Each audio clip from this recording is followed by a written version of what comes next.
15 दिन हो गया, अभी एक्सरा नहीं मिला। किसके लिए निकाला था एक्सरे? टीबी के लिए, टीबी जांच के लिए। किसके निकाला था? ये भाई का।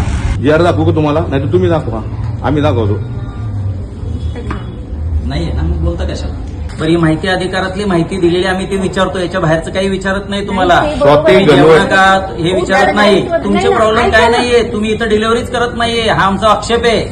इथं 5 लाख लोकसंख्येमध्ये 2 डिलिव्हरी. सोनोग्राफीची साधी मशीन नाही तुमच्याकडे, एक्सरेची मशीन नाही. एक्सरेची मशीन पलीकडे ठेवली आहे भंगारमध्ये. मागच्या वेळी आलो तर आम्हाला इथं सांगतात तिथं उंदर आहेत, त्या बाळांची काळजी तुम्ही घेणार का? मी इथं पेस्ट कंट्रोल करून घेतलं. मी अख्ख्या तुमच्या प्रेमायसेस मध्ये ना मी पेस्ट कंट्रोल केलं स्वतःच्या खर्चाने. त्यानंतर सुद्धा आता 2च डिलिव्हरी होते तिथं. दाखवा आम्हाला भंगार, दाखवा एक्सरे मशीन चालू आहे तर. मशीन आहे, वापरत नाही.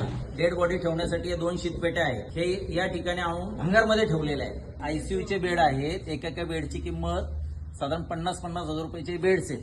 आणि यांची अवस्था काय तर उलटे पलटे करून ठेवलेले आहेत. हे कॅमेऱ्यांची अवस्था. हा समोर ऑक्सिजन प्लांट दिसत आहे, तर हा याला जवळजवळ खर्च 5-10 कोटी झालेला आहे, परंतु हा पूर्ण आहे ना बंद अवस्थेत आहे. तुम्ही जर पाहिलं या ठिकाणी तर पाईप वगैरे सगळे तुटलेले आहे, त्याचा काही यूज नाहीये. राज्य शासन स्व जबाबदार आहे, केंद्र शासन स्व जबाबदार आहे.